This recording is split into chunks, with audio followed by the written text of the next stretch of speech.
Lord, do remember me, way beyond the blue.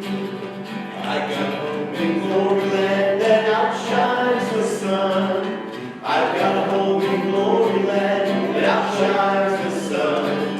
I've got a home in glory land that outshines the sun, way beyond the blue. I took Jesus as my Savior, you take him too. I took Jesus as my Savior, you take him too. I took Jesus as my Savior, you take him too, way beyond the blue. So do Lord, oh do remember me. Do Lord, oh do remember me. Do Lord, oh do remember me, way beyond the blue.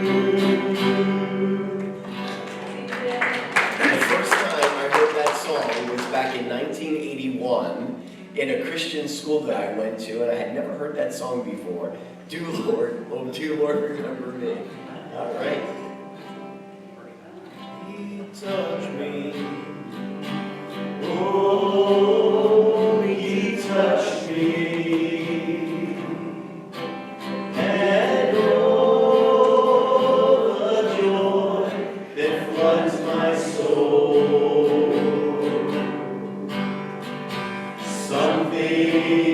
Something happened, and now I know Jesus touched me, and he made me whole. Lord, touch us tonight.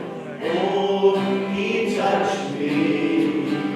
Oh, he touched me. And oh, the joy that floods my soul. And something happened, and now I know he touched me and made me whole. One more time, he touched me. Oh yes, he touched me. Oh, he touched me. And oh, the joy that floods my soul.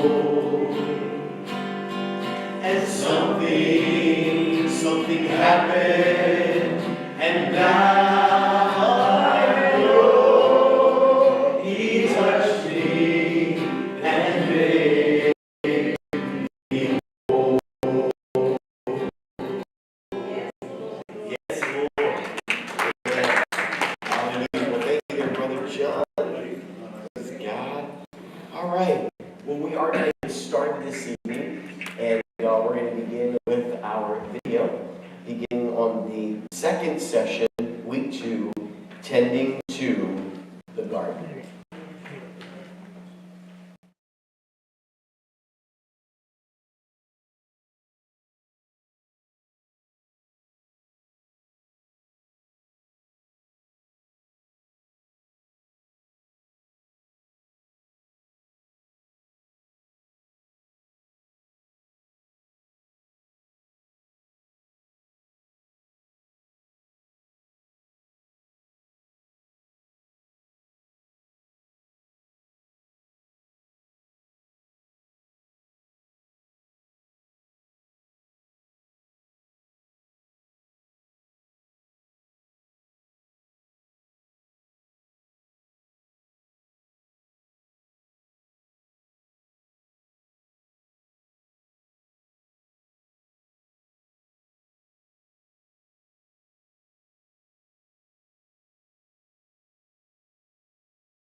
But there's also a side that's been out there for decades and even centuries that says, you know, Christians should not get involved in government, shouldn't get involved in those kind of affairs, should be only in spiritual affairs. So really, what is the right perspective, and what can we look at that will help us understand our responsibility as Christians today with civil government? Best thing to see is what's the biblical foundation for the concept. So let's go back.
The chief end of man is to glorify God and to enjoy Him forever.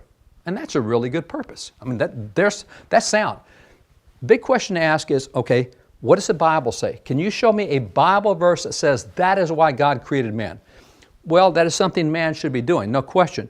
But when you look, that's not what the book of Genesis tells us about why God created man. When you look in Genesis to see why, you go back to those 2 chapters. And when you look at the 2 chapters, after God's gone through everything in the 6 days and He's got it all created, we're told in Genesis chapter 2, verses 5 and 15, starting first with verse 5, it said, God looked at all He had created, and it was very good. And then He saw that He had no one to tend His garden. So He made man. It's interesting. Man's purpose was to take care of God's stuff. God had created all this stuff. He didn't have anybody to take care of it for Him. And so we're told in Genesis verse 15 that once God put man in the garden, man tended the garden. What we see in Genesis is very similar to what Jesus told us in Luke 19:13 about tending the garden. Because you remember there in Luke 19:13, Jesus says, you need to do business. You need to be about doing things till I get back. So taking care of the garden, tending the business, Old Testament, New Testament, we get it. And it's interesting that when you look today, this is kind of in what's described as a 7 mountains kind of thing, because what is the Lord's? What is His garden? Well, we're told in the Scriptures, the earth is the Lord and the fullness thereof, everything in it. Today we say, well, that includes entertainment and education and media and religion and family and government and business. We're supposed to be taking care of His stuff in all of these areas. I say we've gotten out of so many of them. I mean, even entertainment. Did you know that until 1968, Hollywood couldn't come out with a movie unless church leaders signed off on it. And the church said, oh, we shouldn't be doing that secular stuff. Let's get out of entertainment. How has that worked out over the years? I mean, we recently came across an archive of 17 letters back when they did the Academy Award-winning movie Gone with the Wind. 17 letters going back and forth over whether they should use the one word damn in the movie. Rhett Butler, as he leaves, frankly, my dear, I don't give a... They had a massive outcry. You can't use a curse word in a movie. Oh my goodness, look how far we've come. But see, we used to be involved in all these, education, all of these areas, and so we've gotten out of them. And how's that working out for us? We've gotten out of government. That's one of the parts of His garden we're supposed to be taking care of. So there is a biblical mandate, a biblical responsibility to do this. So civil government is one of those areas we're to operate in. And one of the easiest ways to do that is at least by voting. Now, voting is very significant, but it's something that a lot of people don't tend the garden through voting. As a matter of fact, as you look at something like Los Angeles, and you take Los Angeles, one of the largest cities in the nation, and the mayor of Los Angeles announced that he had been elected with 2.9% of the adult vote in the city. Oh my goodness, 2.9%?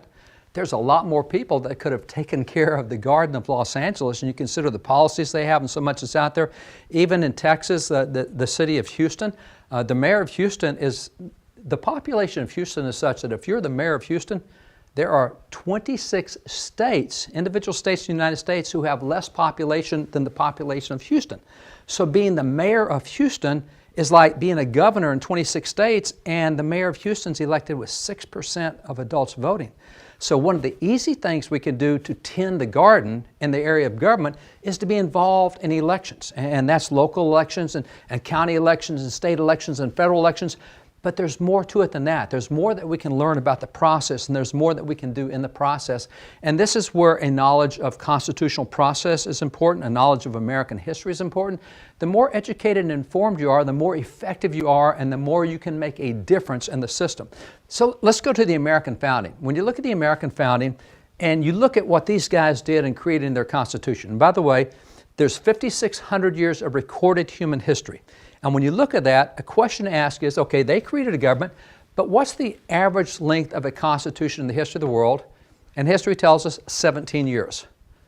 The Constitution we got from these guys is now over 200 years old. It is the longest ongoing Constitution in the history of the world. Every year on Constitution Day, we set another world's record. We've set so many world's records on stability, we don't even think about it anymore. It's natural, normal to us.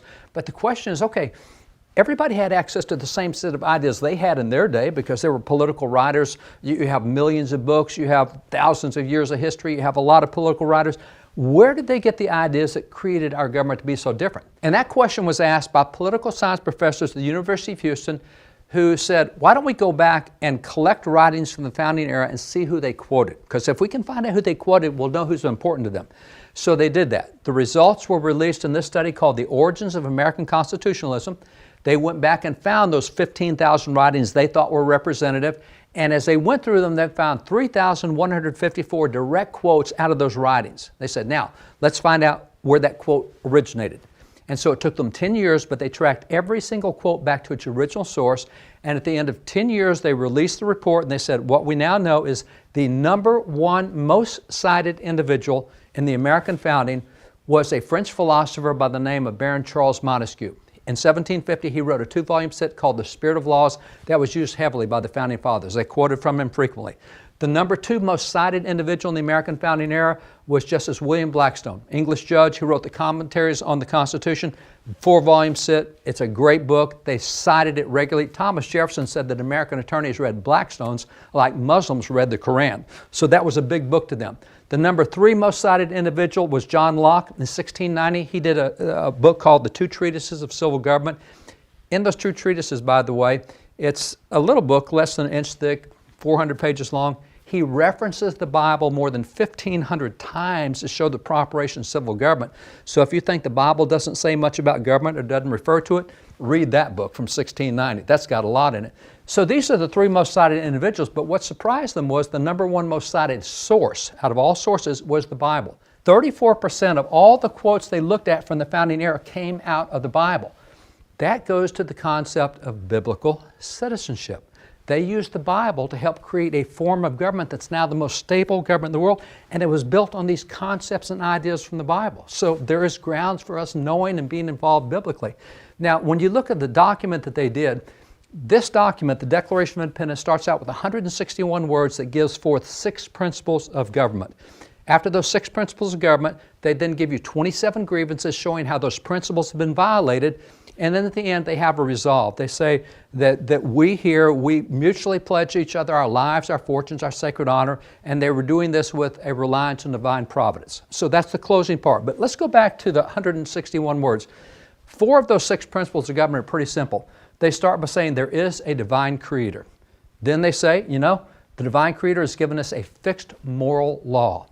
Then they say he gives us inalienable rights, or what we would call natural rights sometimes, but inalienable rights. And the purpose of government is to protect the rights that God has given us.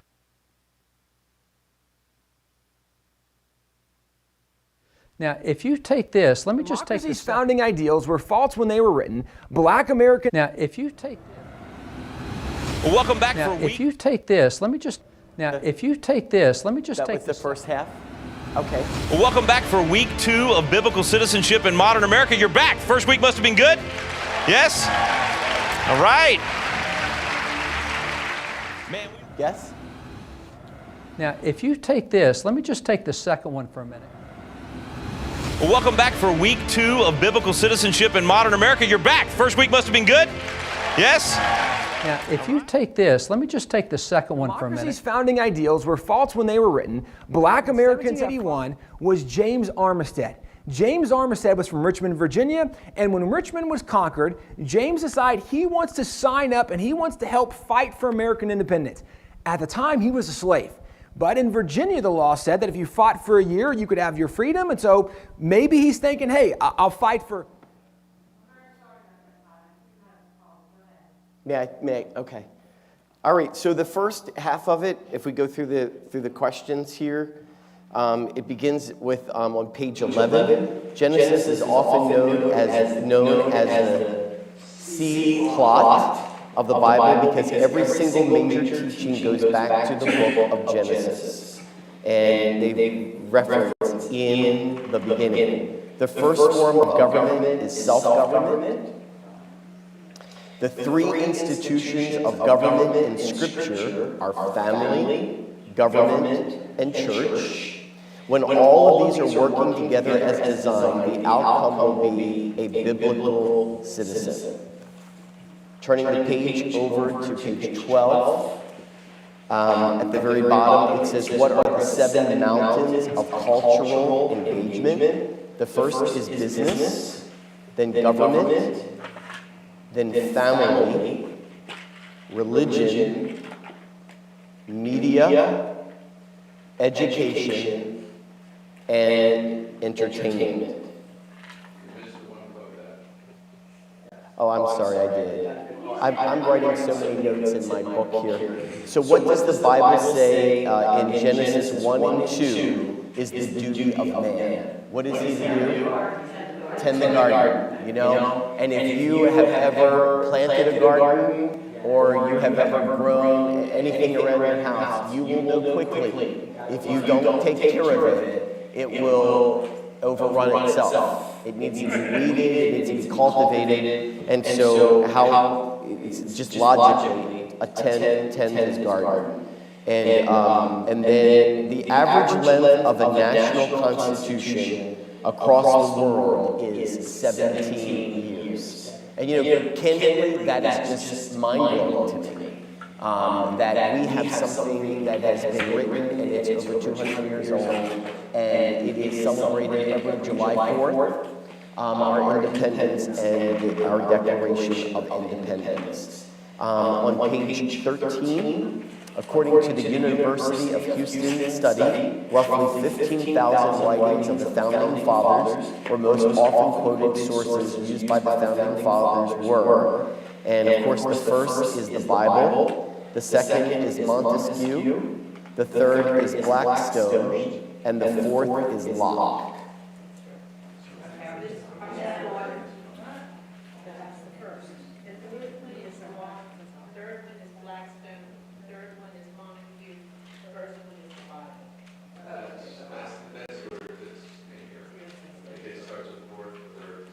Oh yeah, so it's Locke, Blackstone, Montesquieu, and the Bible. Bible being the most referred to. And that's where we paused, and now we will pick up on page 14. Part 2. Part 2, yes. Now, if you take this, let me just take the second one for a minute, that he's established a fixed moral law. In the Declaration, they call it the laws of nature, nature's God. Let me just take one example of how that this dual phrase, in other words, there's the laws of nature, what we see in what God created, and there's the laws of nature's God, which is written down in the Scriptures. Let me just take the area of self-defense for just a minute. If you take the area of self-defense, it's interesting to see how the Founding Fathers framed this as an inalienable right that came from God that reflected the laws of nature and nature's God.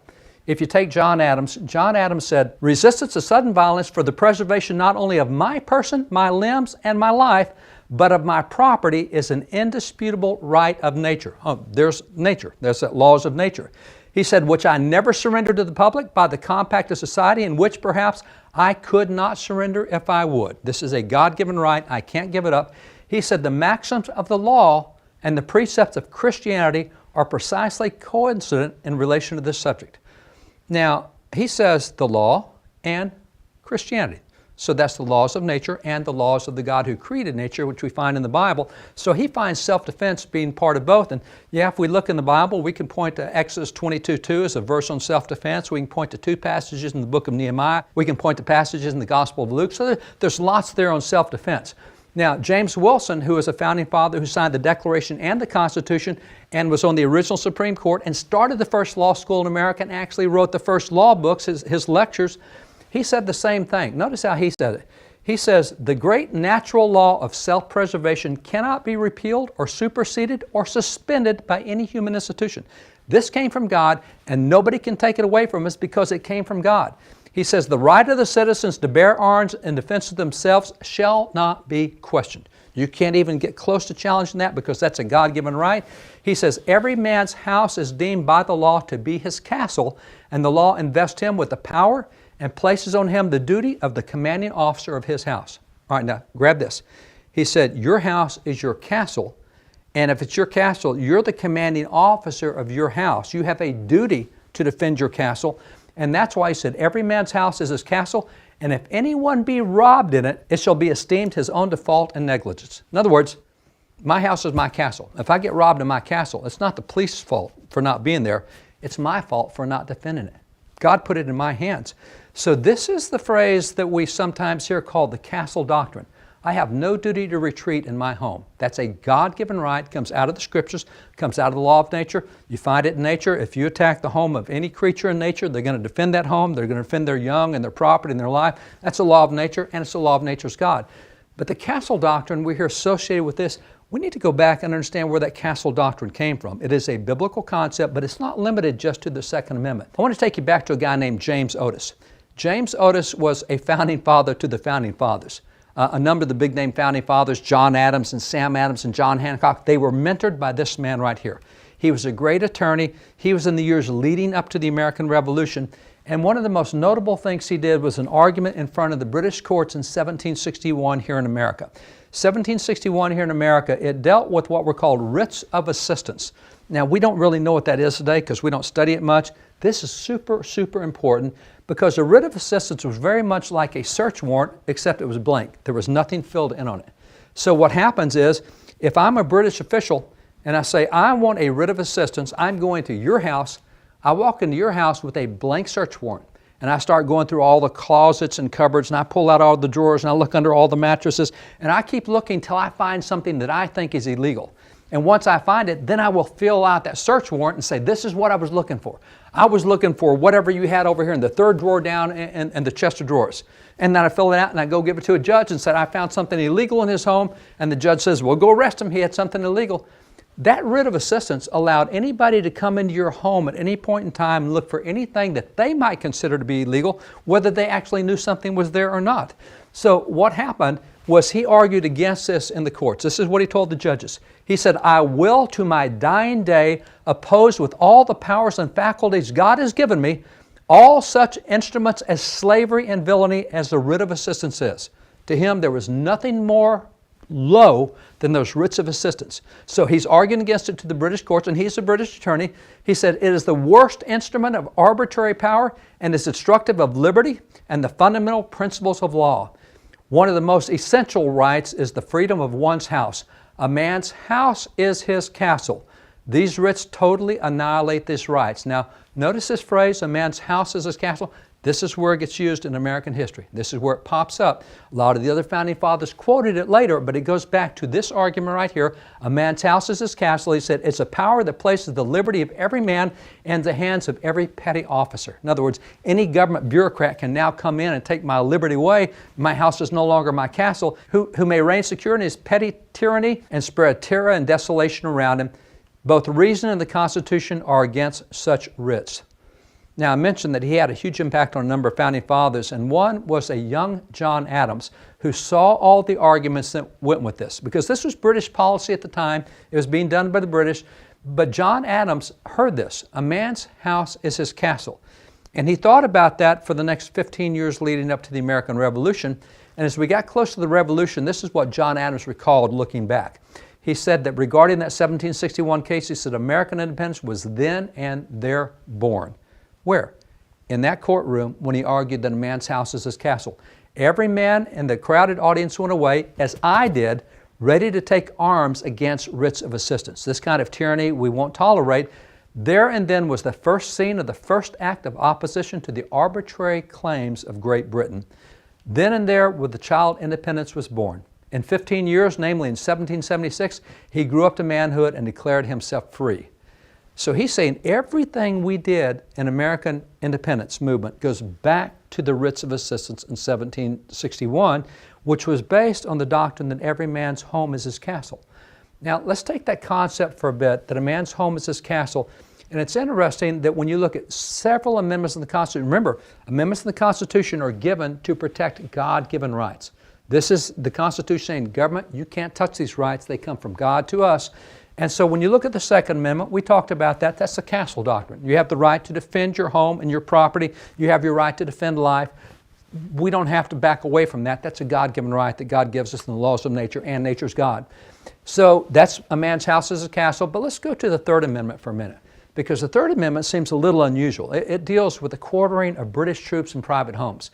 When the British were over here, we'd never needed the British military before. We did all of our own fighting. And suddenly we find ourselves in the American Revolution with 25,000 soldiers at a time coming to America.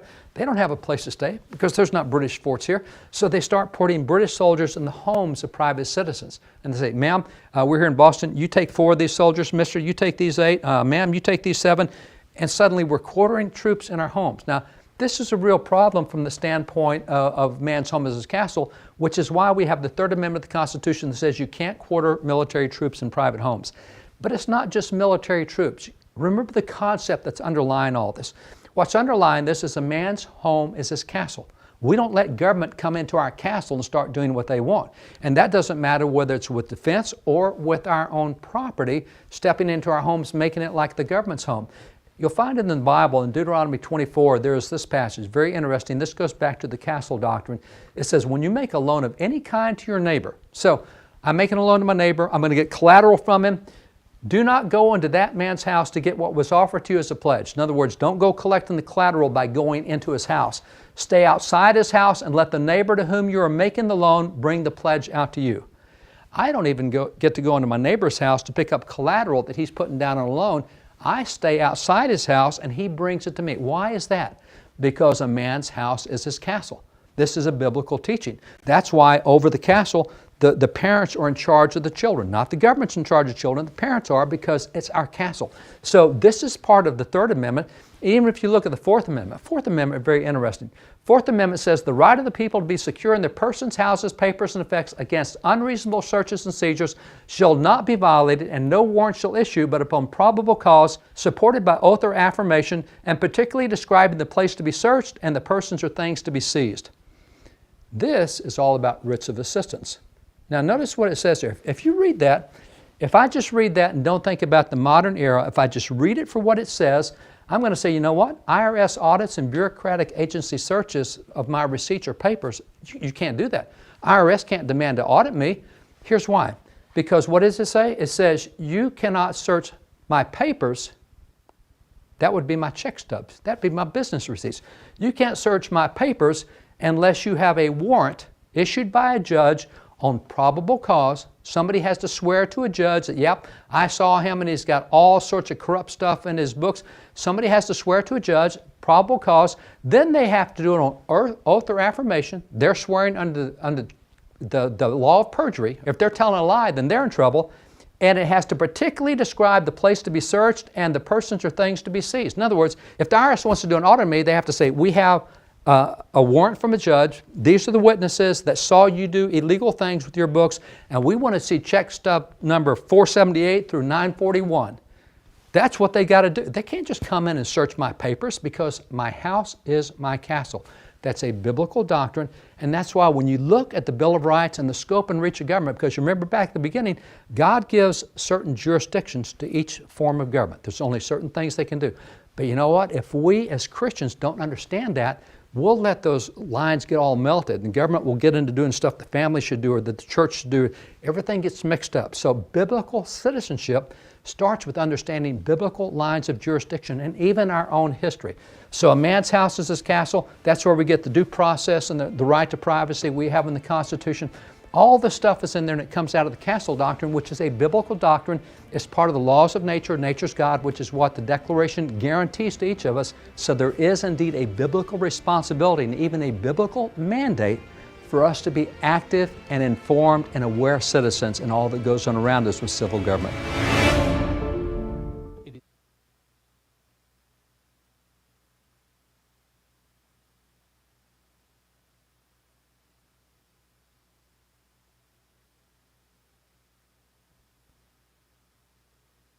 I think the thing to realize is that it keeps on going back to my mind, my people perish for a lack of knowledge. And if citizenship or,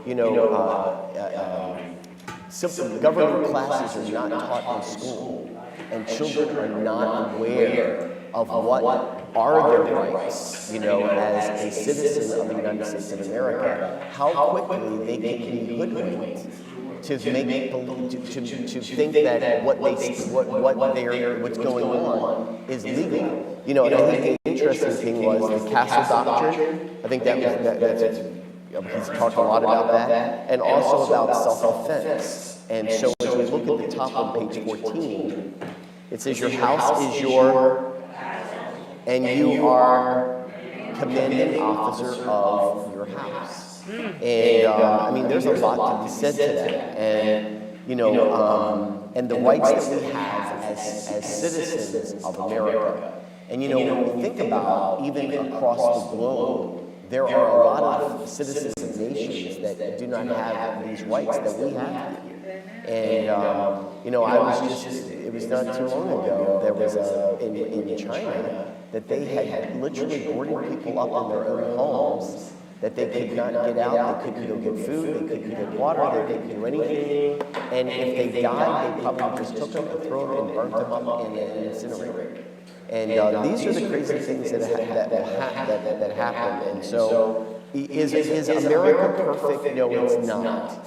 We still have flaws and stuff. But I will tell you, when you go outside of the nation and you visit some other places, and they're nice and they all have their own uniqueness. There's nothing like coming back home. And I can say that because I've been to other continents actually, and so there's nothing quite like America. James Otis, which I did not know this, I would like to thought that I knew this, was the one that influenced many of the writers of the Declaration of Independence, was considered the father to the founding fathers. You don't even really hear about his name. You don't really hear much about him. And it's just interesting. So the next one is, he argued passionately about the Writs of Assistance in 1761. These documents violated a law of nature and of nature's God, which could be condensed into Otis's summary, a claim a man's house is his castle. And then going over to the next page, on page 15, amendments are intended to protect God-given rights. And Scripture, Deuteronomy 24, 10 and 11, we call Deuteronomy the book of ifs or the books of conditions. God gave his law for a purpose. Why did he give the Bible? Because he knew that we thrive, creation thrives on boundaries. If we did not have laws of the land, people would go and do what the Scripture says, what is right in their own eyes, but the end result of that is death and destruction and chaos at best. All right? So we see here, as we read Deuteronomy 24, 10 and 11, when you make a loan of any kind to your neighbor, do not go into their house to get what is offered to you as a pledge. Stay outside and let the neighbor to whom you are making the loan bring the pledge out to you. Very interesting. I've read through Deuteronomy a couple times in my Christian walk, and I don't remember that, so that's kind of neat. The Fourth Amendment, the right of the people to be secure in their persons, houses, papers, and effects against unreasonable searches and seizures shall not be violated, and no warrants shall issue, but upon probable cause, supported by the oath or affirmation, and particularly describe the place to be searched and the persons or things to be seized. And then that's where we're going to pick up 3.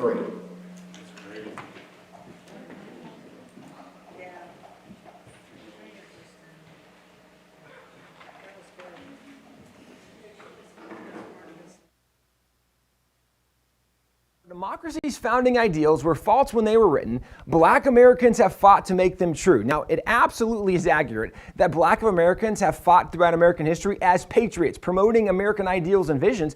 But the notion that our founding ideals were false, well, the founding ideals were from the Declaration.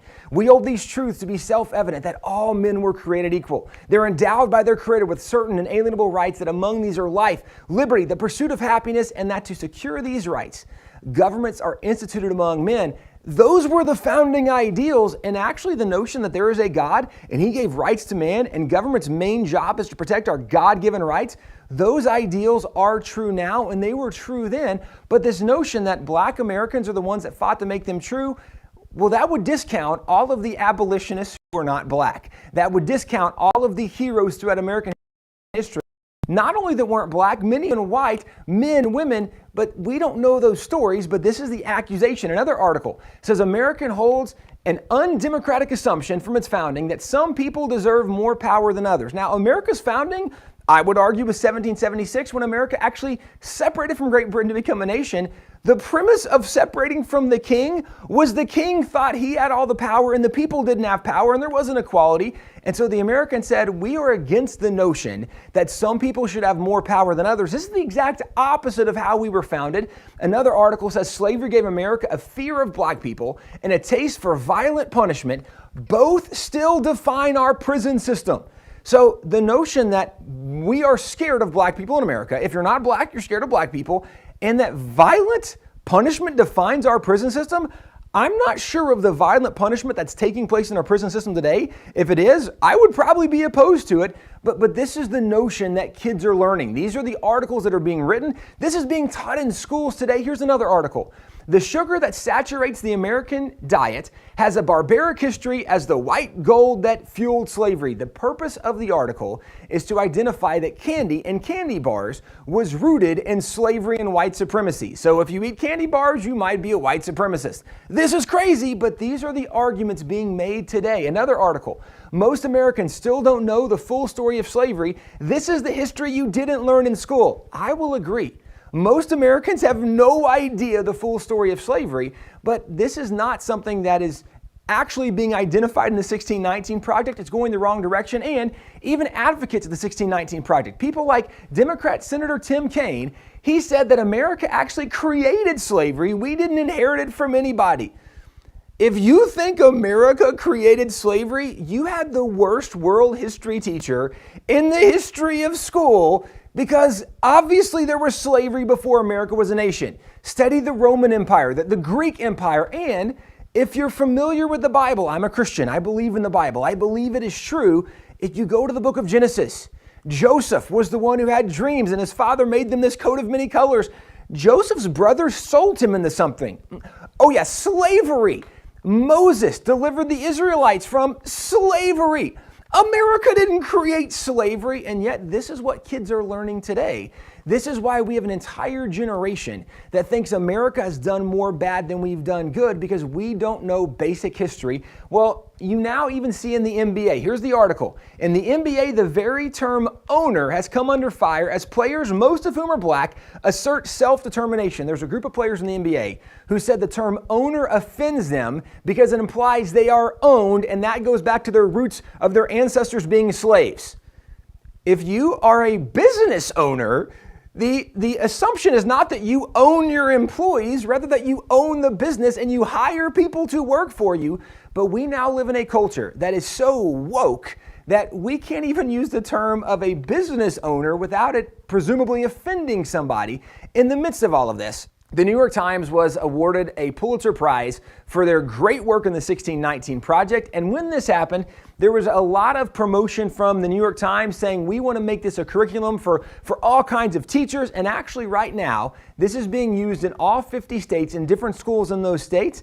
And kids are learning these very lessons today. Well, as this all unfolded, there was also a group of professors who came out and said, this is totally inaccurate.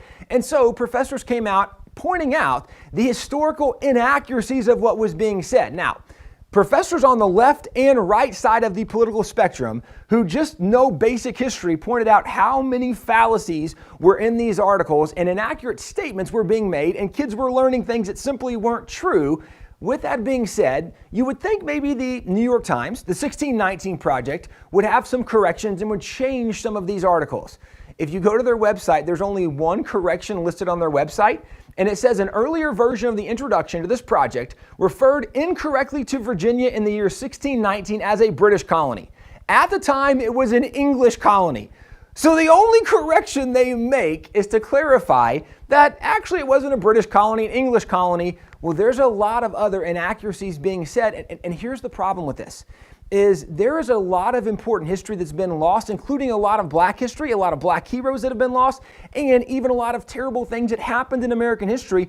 And Americans need to learn the whole story, the good, the bad, and the ugly. The problem is today what's being said not only is misrepresenting what is true, many things are just flat out lies and dishonest in the way they're being presented.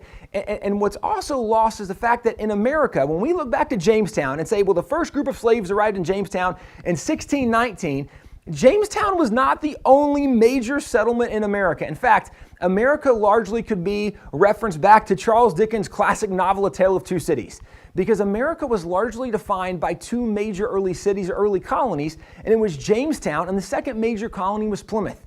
Both of these colonies had a major impact in American history, and both had an incredible legacy they left, but both were very different legacies. If you look at Jamestown, we probably are semi-familiar with some of the people from Jamestown, which was founded in 1607, and people like Captain John Smith, or the name Pocahontas, who's one of the great heroes as we've studied history. Well, those are names we would know from Jamestown, and certainly there were some great people in Jamestown. But Jamestown definitely had some major problems as well. Jamestown went through a period known as a starving time where they actually turned to cannibalism. They had some major issues in Jamestown. They didn't always have great relations with the Native Americans and the Indians. And so there no doubt was issues with Jamestown. But that was just one of the early primary colonies. The other colony was Plymouth. Plymouth was founded in 1620, and if you look at some of the story of Plymouth, we know some major names like Governor William Bradford, but also there's major players to the story, people like Somerset, who was an Indian that the Pilgrims met who actually spoke some English, and he told them that there was another Indian who spoke even better English than he did, and he wanted to introduce them to Squanto, and so he left and came back with Squanto, and they actually met the chief of the tribe, Chief Massasoit. In the midst of all of this, what they discovered was that the Wampanoag Indians were a very good Indian people, a very great tribe. They made a peace treaty with the Wampanoags. It was the longest lasting peace treaty between any whites and any natives in American history. The treaty lasted more than 50 years. Now, this is just part of the legacy of Plymouth that even today we don't know much of the story of Plymouth and their relation with the Indians and how good it was in so many scenarios. But let me back you up to Jamestown, because the argument is that America was really built as a slave nation.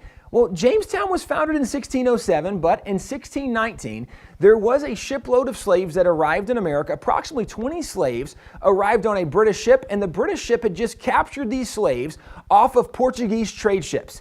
When they came to Jamestown, they were sold to the people of Jamestown, but they actually were sold as indentured servants. In indentured servitude, you worked for a period of several years, and generally about 7 years. At the end of 7 years, you would receive your freedom. All of those approximately 20 slaves not only received their freedom, they became free landowners, and some of them became very wealthy landowners in Jamestown. It wasn't until 1651 that chattel slavery actually became legal in Virginia, or legal in the New World, and this is long after 1619, but again, this is Jamestown. That's one colony. There was a second colony, Plymouth. If you look at Plymouth, their history of slavery is very different. In fact, in Plymouth in 1641, they passed some early laws that actually forbid man stealing. And man stealing they defined as capturing someone off of a continent, transporting them across the ocean to a new continent to sell them into slavery. This was specifically targeting the North Atlantic or the African slave trade that was going on at the time. Now, in 1641, they did pass a law where they said that slavery was legal in two conditions. It was legal for punishment for a crime, that you could be a slave for so many years, or it was legal if you were captured in justified warfare. And some people today want to say, well, the fact that they allowed slavery in any conditions is terrible, but remember, this is the 1600s.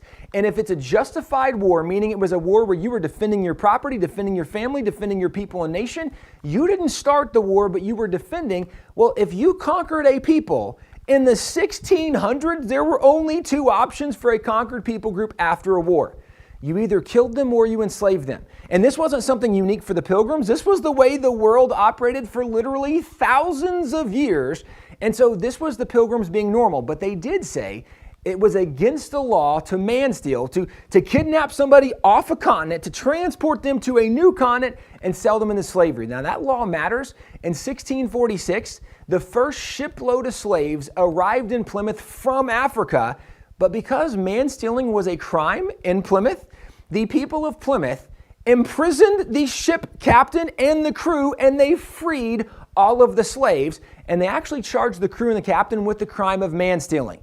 This is a big deal because you see the legacy of Plymouth is very different than the legacy of Jamestown, and this is what's lost today. One of the cool things that was done in the late 1800s is a map showing the legacy from Plymouth and the legacy of Jamestown, and it shows the legacy of Jamestown promoted slavery in many of the southern states, southern colonies, but the legacy of Plymouth promoted freedom and work ethic and responsibility and biblical values over the majority of the nation. Why does this matter?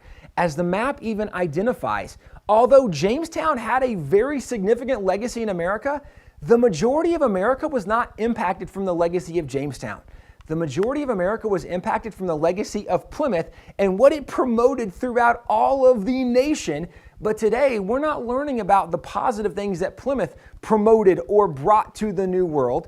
What we're learning about is the negative impact of Jamestown, and even some of that is overstated or misstated in what's being said.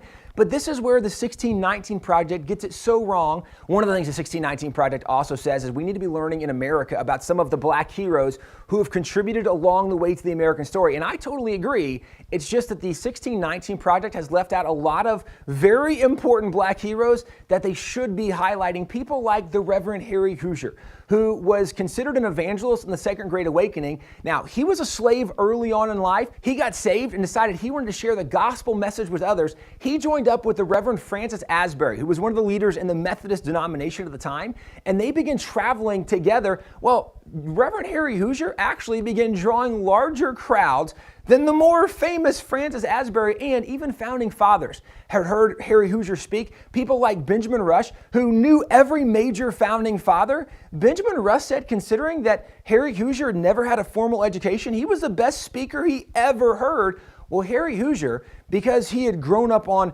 really kind of a slave plantation and he was a skilled labor kind of guy, he was a blue-collar worker, so he felt that he would be best reaching people who really were the outdoors people, the working with your hands kind of people. And so he began evangelizing and witnessing to people who were very rough people, and when they would get saved, they would have dramatic conversions, their lives would be totally changed, and they began to be known by the name Hoosier when they would convert to Christianity, because people would see, hey, you're different than you used to be. What's different about you? Oh, you're one of those Hoosiers now. You got saved under Harry Hoosier, and this was kind of the thought that happened. Now, a lot of these guys that were getting saved and having conversions under the work of Harry Hoosier began moving from where he was out to the Indiana Territory. Now, Indiana became known as the Hoosier State. Actually, the state of Indiana, this is their mascot for even one of their universities.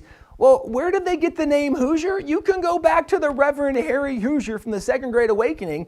This is what's very interesting about this is if we're going to talk about black heroes who had a major impact on America, he's a guy certainly who should be included, and yet most people have never heard the story of Harry Hoosier. But if we go to something like the American Revolution, which is where I would argue this is when America became a nation, if you look at the American Revolution, things like in April 1775, this is when guys like Paul Revere came to notoriety because Paul Revere makes his famous midnight ride. If you're a student of history, you know as the British are marching through the colonies, there were many people who made famous rides to warn other Americans the British were coming. One of the guys who made a very famous midnight ride, or at least one of those kind of rides, was this man down here. His name was Wentworth Cheswell. Wentworth Cheswell was actually an elected politician, elected to multiple positions, but he was a guy who made a famous midnight ride, or a famous ride. It might not have started at midnight, but it was through the night to warn Americans that the British were coming. But he was elected to office as a young man up in the New England states, and not only was he elected to office, we own some of his documents from what he did, and he served for nearly 49 years being elected by a primarily white community to serve in a variety of positions. And this, again, is contradictory to some of the narrative we hear today that, well, the white people really oppressed the black people and the black people didn't have freedom. And certainly there were many occasions when that did happen, but that's not the entire story. There are numerous examples of early black officials or black politicians being elected in different capacities, and Wentworth Cheswell was one of those guys making a famous ride warning Americans the British were coming. In the midst of that, let's back up to Paul Revere. When Paul Revere is making his famous midnight ride, he's riding specifically looking for John Hancock and Sam Adams. The reason was he wanted to warn them about the British coming because these were major leaders in the early Revolution period. Well, Paul Revere rode to the home of the Reverend Jonas Clark, who was a friend to both of these guys, and he was a cousin to John Hancock. When Paul Revere arrives, both of those guys were there. He warned them the British were coming, and the next morning the British arrived. And this is where at Lexington Green, you had the shot heard round the world, where approximately 70 Americans took on more than 700 British throughout this skirmish. At the end, there were 18 Americans who were dead or wounded. Among those Americans were John Robbins and Prince Estabrook, a black and white man, both recorded to have been there, and both of them who attended the church of the Reverend Jonas Clark. So black and white men fighting together in the cause of freedom, in the cause of the revolution. And this is something that Prince Estabrook used to be a very well-known person from the Battle of Lexington. Even today, if you go visit Lexington, there is a statue, a little monument rather, honoring Prince Estabrook there. Well, this is as the revolution kicks off. As the revolution continues, you have major battles, like in June 1775, you have the Battle of Bunker Hill. And this is a painting done depicting the Battle of Bunker Hill. And over here on the right, there is a black patriot. This is Peter Salem. He's standing behind a white guy, Thomas Grosvenor. And Peter Salem actually was the hero of the battle. Over the decades following the Battle of Bunker Hill, there were many paintings, many different depictions of Peter Salem that were done, highlighting the fact that he was the hero that happened. And the reason he was the hero is because, as you see in this picture, the British officer who was leading the charge, and if you remember the story of Bunker Hill or Breed's Hill, the British charged and were repelled the first time. They charged the second time, and the Americans the second time repelled them, and the British were taking heavy casualties. The third time they charged, the Americans ran out of ammunition. So now the British were going to be able to come and take them and conquer them and maybe kill them all. Well, the officer leading the charge was Major Pitcairn. And as he was leading the charge, Peter Salem had a shot left. He shot the officer, British officer leading the charge. It allowed the Americans time to escape. After they escaped, many of the American officers who were there said, that man should be promoted for his bravery on the battlefield, his courage. He saved all our lives. He received over a dozen commendations for his bravery on the battlefield, and he wasn't the only man who was honored on the battlefield that day. Salem Poor was also there and was also recognized as being a great warrior on the battlefield. And this is still early in the Revolution as the Revolution continues. If you go to December 1776, when George Washington crosses the Delaware, the Battle of Trenton's about to unfold, the famous painting done of Washington crossing the Delaware, in the front of the boat, Prince Whipple, this black man, was depicted being with Washington, which historically we know he was with Washington when Washington crosses the Delaware, and we know he wasn't the only black patriot there because there's record that Oliver Cromwell, a black patriot, was there also. Well, this is now still 1776. We're early on in the Revolution as you continue on. This is just one of many, many examples. Again, there are so many examples we can point to. Let me give you my last example, relatively speaking, but it's probably my favorite example. In 1781, this is where the Revolution is coming to a close, although the Americans don't really know that yet. Marquis de Lafayette was a French major general. And when he came to America as a 19-year-old young man, he teamed up with George Washington, and he's helping the Americans fight for freedom. Washington assigned Marquis de Lafayette to track the movement of many of the British officers because we were trying to capture officers and really know where their troops were going. And so for Lafayette to do this, he set up his own spy ring. And one of the things he did in his spy ring was he would take many of the black patriots and he would tell them, pretend to be escaped slaves, go seek refuge in the British camp, and then just try to gather whatever intelligence you can, come back and let me know. I'll tell Washington. Well, one of the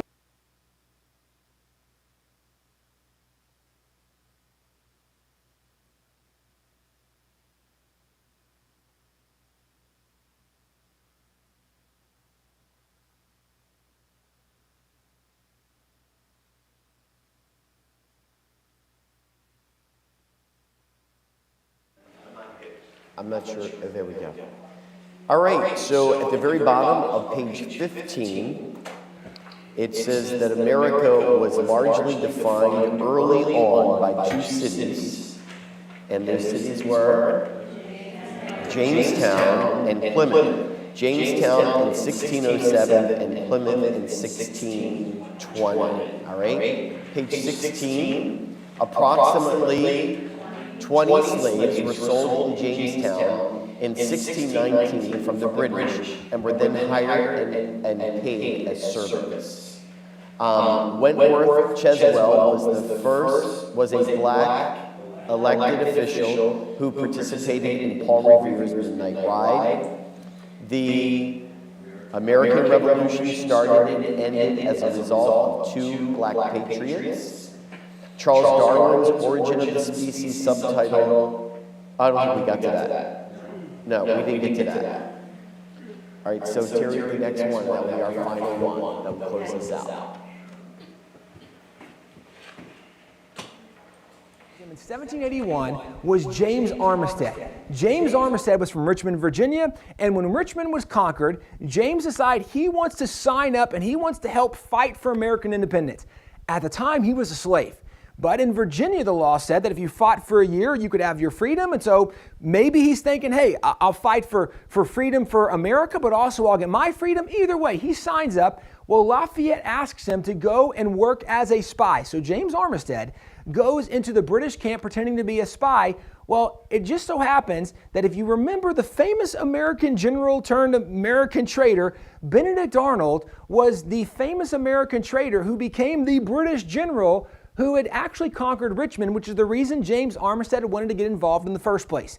When James Armistead was sent by Lafayette to go serve in a British camp, it happened to be the camp of Benedict Arnold. So when James is serving in camp, he does such a good job serving that the officers saw him serving and said, you know, a guy like that should probably serve the officers because he's too good to serve the common man.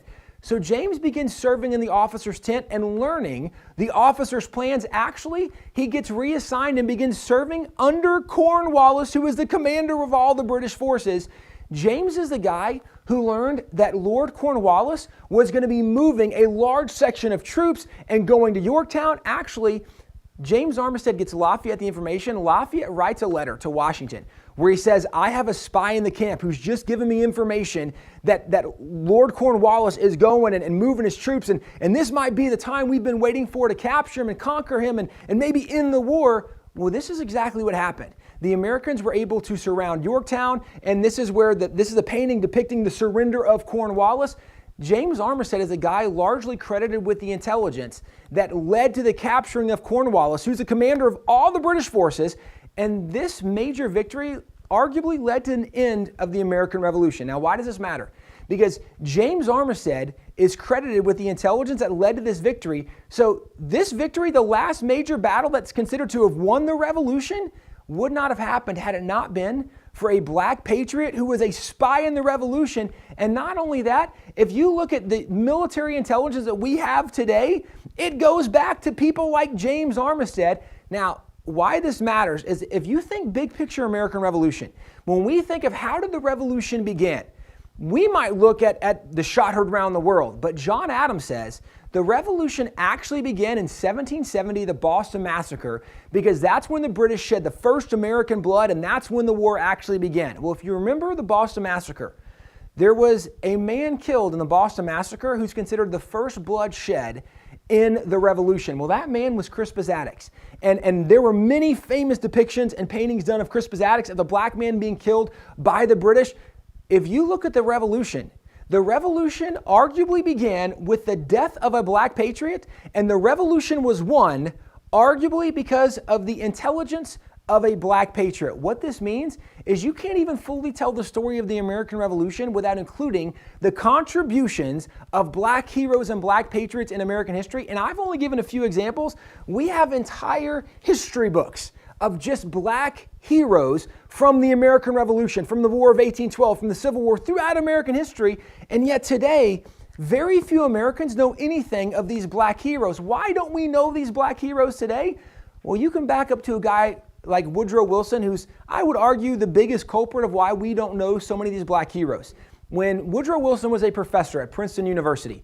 He wrote a new history series, and actually it was considered kind of this chronological history of America from the beginning all the way up to that point. It was a 5-volume set, and it was believed to be the most scholarly history book ever done. Well, in this, he became so prominent and well known because of this that he became the president of Princeton University. And then, not long after, he became the president of the United States of America. Well, Woodrow Wilson was also a very racist man, so much so that when he became the president of the United States, one of the things that happened under his watch and leadership was the rebirth of the KKK. Not only that, Woodrow Wilson showed the very first ever film in the White House, which was The Birth of a Nation. It was a recruiting film for the KKK, and some of his administration actually marched in the marches for the KKK, even in Washington, D.C. So Woodrow Wilson, very racist guy, very bad guy, and actually this is depicted even in his history books, because if you back up to his history books, he removed every single black person from American history, not just the heroes, every black person in general. And in his history books, he not only ignores every black hero, but by the way, how do you talk about the Civil War and leave out Frederick Douglass or the Mass 54th? And there's so many examples we could give. He leaves them all out. And yet in his history book, he wants to make sure that if you don't know about black people, he wants to show you what black people look like. And if you look at this, if you've ever seen the scales of evolution where it goes from goo to you, one of the things that it shows is kind of like these Neanderthal images. Well, why in the world would Woodrow Wilson have incredibly racist images in his book? If you back up to some of the leading scholars and scientists of the day, you have people like Charles Darwin. And Charles Darwin, in his early book, it was, right, we know it as The Origin of Species, but actually there's a subtitle to it, and it's The Preservation of Favored Races in the Struggle for Life. Charles Darwin actually argues in his writings that the lighter your skin, the more evolved you are, and the darker you are, the less evolved you are, or the more Neanderthal you are. And this was largely accepted in academic circles, which, remember, Woodrow Wilson was a professor. He was the president of a university. This was academically and scientifically accepted, which, by the way, some of those notions today when people say, well, trust all the science. I don't trust all the science because I know not all scientists are right, but this is exactly what happened in American history. And because of this, because of these kinds of notions, what happened is most Americans today, because of guys like Woodrow Wilson that removed all these heroes, most Americans have never heard of these heroes today. And yet it's very easy when you look at original historic documents to identify that had it not been for the contributions of many of these black patriots, America would look and would be very different. And yet today, we don't learn about so many of these heroes and the contributions, or even how black and white people work together to do great things, to advance equality and civilization, and how America was leading the way in this. What we hear is, no, America was really, really bad, right? 1619 Project is what's promoting that idea so much today. And because of that, there's articles that are coming out every single month about how America was rooted in slavery and all of America is about slavery, and this is what we hear so much of. So let me just finish by giving a few thoughts related to slavery. First of all, it's worth noting that America was not ever a leader in the global slave trade. That's a big deal because today we hear that America was one of the biggest leaders and perpetuators of the slave trade. That's just not historically accurate. And if you back up and look at this, the North Atlantic or the African slave trade lasted from roughly 1501 to 1875. And during that time period, approximately 12.7 million slaves were taken out of Africa. Scholars have gone back and researched to identify where those 12.7 million slaves arrived when they went off continent. And what they discovered is that if you look at those 12.7 million slaves, 43% went to Portugal and Brazil and their holdings, 24% went to Great Britain, 15% went to Spain, 11% went to France, 5% went to the Dutch, 2.5% went to the United States, and 1% went to Denmark. What does that mean? America absolutely did participate in something that was very, very evil. But America was nowhere close to a leader in this, which is what is argued today. And it's also worth noting at this point in world history, every single nation in the world had slavery because it was a global condition. One of the arguments today is that America is evil because we had slavery in our past. I would point out, every nation in the history of the world had slavery. In fact, every single people group at some point was enslaved and at some point enslaved other people, because this is the history of humanity. It goes back to the notion we started with, is that all have sinned and fallen short of the glory of God. Nobody's perfect, so everybody has done bad things at some point. Every nation has done bad things at some point. That's part of the history of slavery. Even with that being said, America has still done remarkable good when it comes to the story of slavery, so much so that America was the very first nation in the history of the world to sign a law banning the slave trade. Thomas Jefferson signed that law on March 2nd, 1807. England signed a law very similar 3 weeks later on March 25th, 1807, but America was the very first nation to sign a law banning the slave trade. America was the fourth nation in the history of the world to actually ban slavery. We did it in 1865. Now, we were the fourth nation. England did it before us in 1833, and then Denmark, and then France, and then America. At that time in world history, there were 128 nations in the world, and America was the fourth nation to actually end slavery, and I would argue America paid a higher price in ending slavery, because slavery in America ended at the end of the Civil War, which was one of the bloodiest conflicts we've ever seen in American history, with more than 600,000 Americans that died in that conflict. And at the end of that conflict, we ended slavery in America. And I'll go even further, because if you look today, slavery still exists today. This is the map depicting the nations of the world, and the different colors are showing nations who are doing better or worse jobs with slavery. Now, to give you context, there's 193 member nations of the UN, and that number actually changes every year. It was 191, then 195, and 193, and it changes based on who's gone to war with who, or who's conquered who, who's captured who. But just recently, of those 193 member nations, 94 of those nations had not passed laws banning slavery in their nation. In many nations of the world, slavery to this day is still legal. And that's why it's estimated there's more than 40 million people in slavery in the world today. That's more than at any time in world history. And this is even in Africa today. There's more than 9.2 million people legally enslaved in Africa. There's people legally enslaved in China and India and Indonesia. This is actually not unusual for much of the world. And yet, with that being said, one of the things that the Global Slavery Index does is not only it shows the nations that are doing a really poor job with slavery, it shows the nations that do the best job. And right over here, it shows the nations taking the most action to end slavery in the world. And the nation doing the most is the Netherlands. The nation in second place is the United States of America. America is doing more than virtually every other nation in the world to oppose slavery. And here's the key takeaway.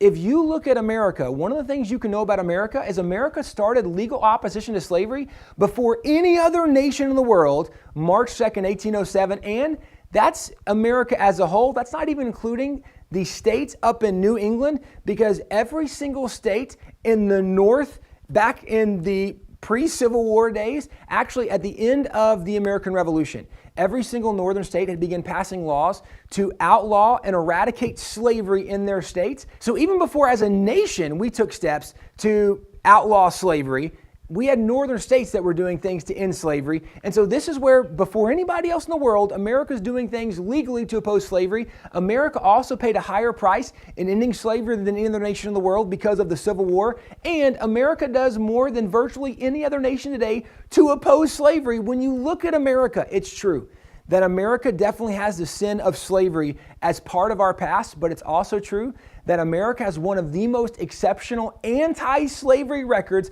of any nation in the history of the world.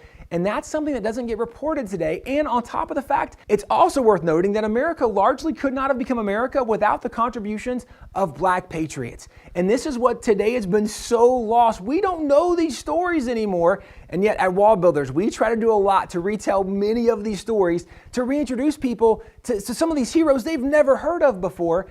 And I will point out that there are dozens, if not hundreds of other examples we could point to. It's just today we don't know the history. And so when people look at America today and think America's so bad, it's because we don't know the history of America.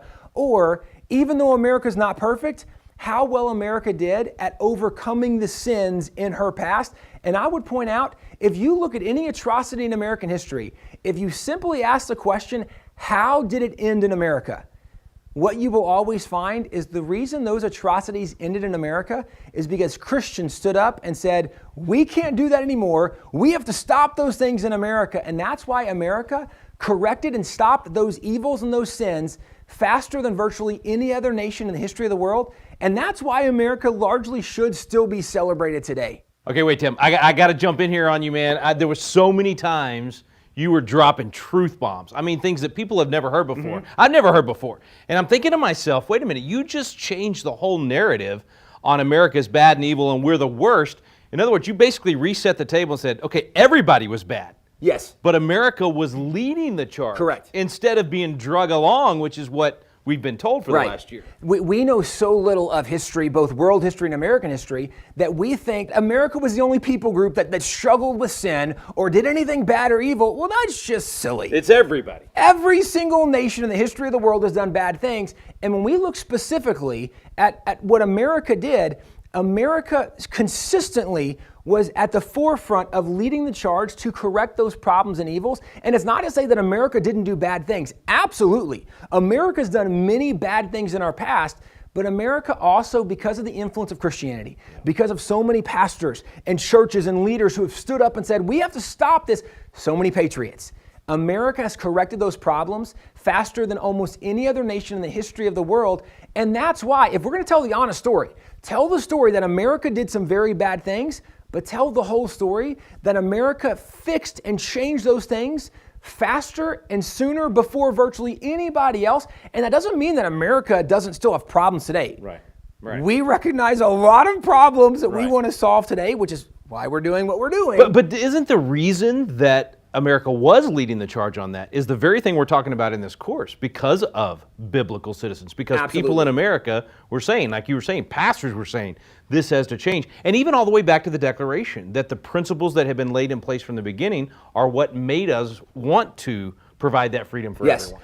What you will see consistently throughout history is the people who have done the most to correct the problems in America were people who knew the Bible, who were patriots, who followed the constitutional principles, those Declaration values, and when they applied those things and they fought for those things, they helped change those problems in the nation. And that's really where we are today. We need more of those patriots, biblical-minded, constitutional thinking, Declaration value promoting citizens standing up and saying, we need to solve these problems.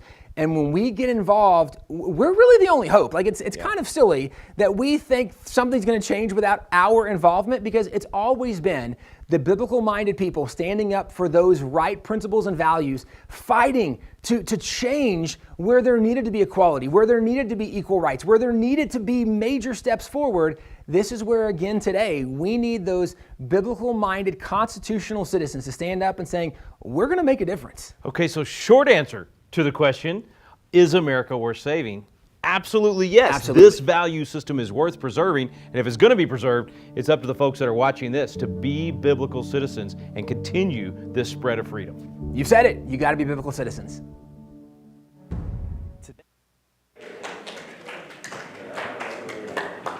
Very good. And so, and the question is America worth saving? Absolutely. 100%. And, but there's just a lot of things that I remember a lot of this, because I love history, but let's look here. The American Revolution, on page, we're finishing up on 16. The American Revolution started and ended as a result of two black patriots. Who remembers their names? Crispus Attucks in Boston and James Armistead in Jamestown as being the witness that was against was actually he was taking care of Cornwallis and reveal where they were going to be taking their troops. Charles Darwin's Origin of Species subtitle is Preservation of Favored Races in the Struggle for Life. This is one thing I did not know, so now I know why this happened, and I also know that he was a Democrat. Woodrow Wilson removed all black patriots from American history, and also he was the president of where? Before the United States of America. The president of Princeton University. And if you look at Princeton University and Yale University, if you go back to their founding things, they were founded as Christian universities. Interesting. Okay? America was never a world leader in the global slave trade. America was the first nation to sign a law banning slavery. What year was that? 1807, yep. Many nations today have not passed bans on, and there's 94 right now that have never passed a banning on that. And then how many million people are enslaved today? 40 million. All right. So next week we are in week 3, understanding the times. And again, you know, my people perish for a lack of knowledge, and to not know our history. If you don't know your history, what happens? What's that saying? You'll have a tendency, or you'll repeat it. Exactly. And so I did want to take up just some real quick as we close out here tonight, some prayer requests, because we will have some prayer requests tomorrow. As we come together for the National Day of Prayer, we're going to take the time. I know Sister Pam has already got some key prayers that we're going to pray on behalf of America. I think that's important that we come, you know, if you'll ever listen, if you're ever here, we're doing a prayer on Thursday night, and if it's Pam or if it's Joey, whoever's praying, you'll hear people say, yes, Lord, we agree with that, Lord, we believe that, Lord, so it's a prayer of agreement. So as we read these prayers, even though we're reading them out, we can have the mindset that we agree with those prayers. And so Pam is going to put those together. If you're here tomorrow night, we may ask you to read one of those prayers, and we'll agree with you. But we did want to take down just some prayer requests here tonight so that we can pray for them tomorrow if you're not going to be here. So I saw Linda. I'm getting the injection in my back tomorrow morning. Linda, okay. Amen. So Linda is having the injection. And is that for the surgery, or is that just something else? Yeah, for how my back was feeling. Okay, all right. So continue to pray for Sister Linda, which we do. Praise God. Timmy? If we could pray for my dad. He just found out Monday that he has to have open heart. And then my aunt, his sister, just passed away yesterday from heart attack. And what's your dad's name? Dale. Dale, okay. We will definitely pray for Dale. Yeah, I saw, Joyce. Yeah. Any other prayer requests tonight? Bobby? She starts rehab tonight or tomorrow. Evelyn came through that surgery. They come and pick her up supposedly at 5. They won't be there. And she was home tonight. She started to walk out of her car and lost her breath, and she just couldn't. She said she Oh, okay. We'll pray for Sue. Absolutely. Who is it? Oh, okay. And Mike Wainer is also in the hospital. And it's Mike. Wainer. Okay. Okay. Margaret? Pray for Richard, for God to do a great miracle for him. Mm-hmm. They want to give him a colostomy, and they think he's too weak to get through it, and he has a hole in his colon, so I'm just praying that God will heal him. Yeah. Yes, we'll do that. Catherine? My friend Beverly Feldman, she's back in the hospital, but I think they're trying to convince her that she's not emotionally stable enough to go back home. So I think they're trying to put her in like a rehab. Okay. Okay. John? Lucas?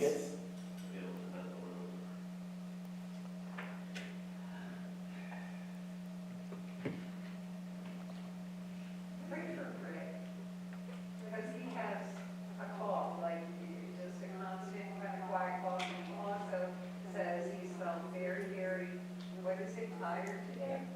Very tired of taking all that. So I'm going to anoint you with oil and pray for you. Yeah, he does. Pam? Pam? Denise Sear see that. Denise here. All right. Anyone else? All right. Well, let's go to the Lord with the prayer and praise God. I really enjoyed this tonight, and it's really eye-opening. And no wonder the school systems are trying to teach something that is so contrary to the truth, because the truth sets the captive free. And so no wonder they're using a premise, even the title 1619, trying to get the attention of that, but in reality, it's false information. Wow. And you know what? We're getting more and more false information. That's why we need to know what we believe and stand for. Amen? Joey? I was going to make this comment earlier when you were saying that to your parents. Yes. When I looked that up in Hosea, it says, my people are destroyed. Destroyed. Yeah, that's a good word. Destroyed is You don't recover. gone. Something that's destroyed, you don't recover from it. Yep.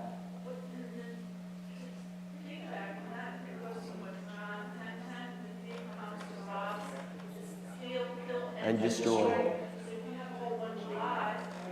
Right. All right, well, let's just go to the Lord in prayer tonight. And we also want to remember, continue to remember Paula Kupta, the Kupta family, in the loss of Randy.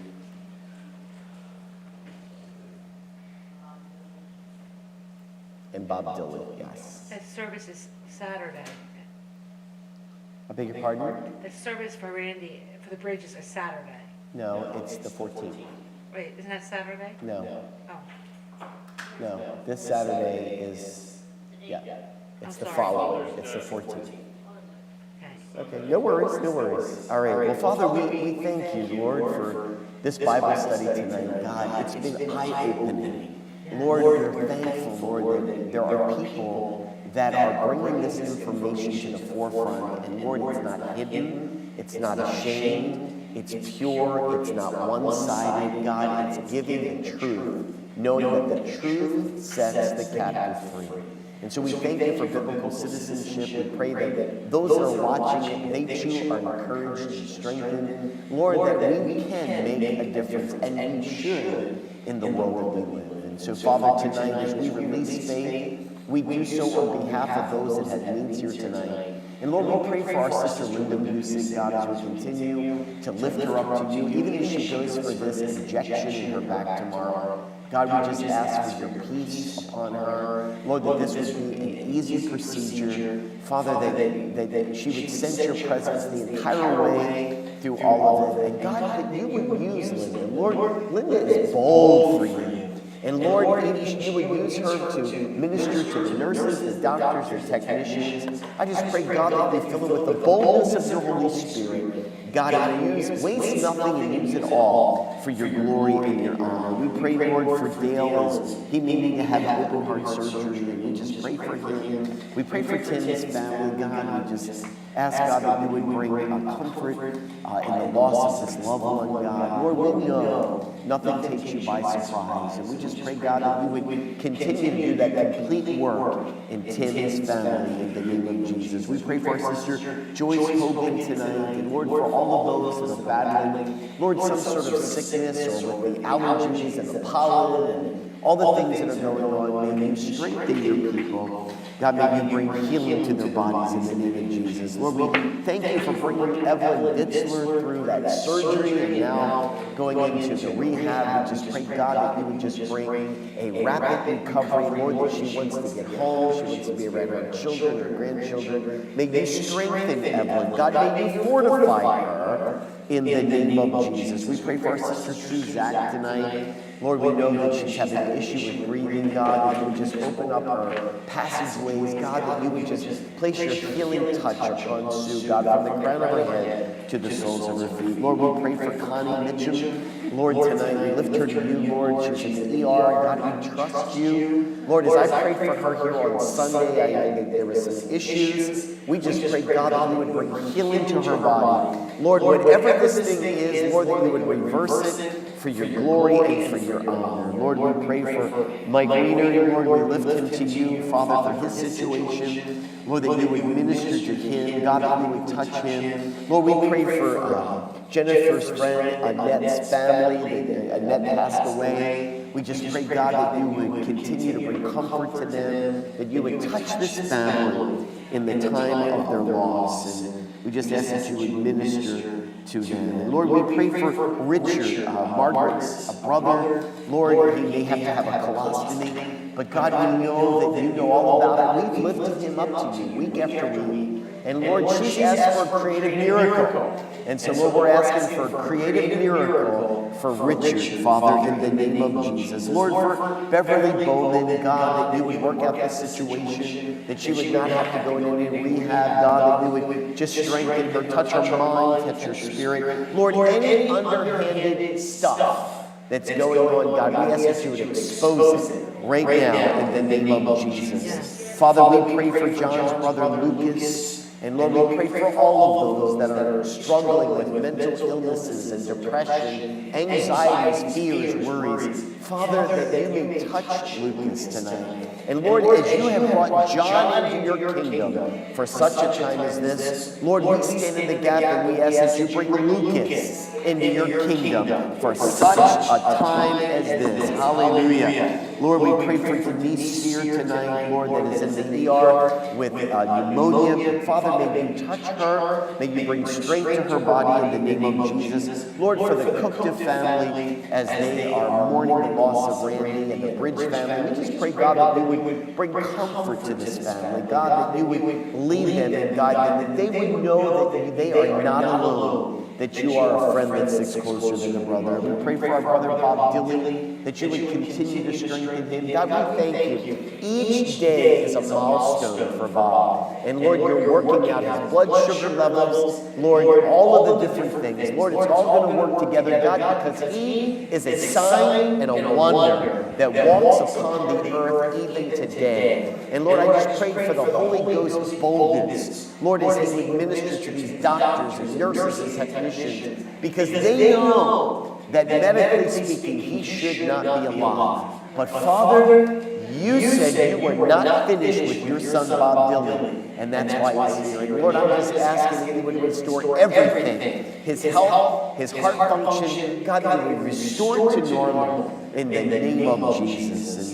And Lord, as Joanne even mentioned out of Hosea, Lord, for people are destroyed because of a lack of knowledge. And Lord, we want to be a people. Lord, we've always said about Maranatha Chapel, we want to be a place that teaches, that directs, that disciples, that guides the word of the Lord into the hearts of your people. And so, Lord, we pray that we would always cling to the word of God. Lord, that we would never water it down, that we never candy-coat it. But Father, with boldness, we would make declarations and decrees. And Father, tonight I pray, Lord, for Pam and Mike Perna, Lord, as they have lost their little dog, Girly. And Lord, pets are so important to us. God, they're your special gifts that you've given into our lives. And we just pray, God, that you would comfort them. And Lord, that you would bring a peace upon them. And Lord, just let them know that you love them and they sense your presence. And so, Lord, we just thank you for this time together.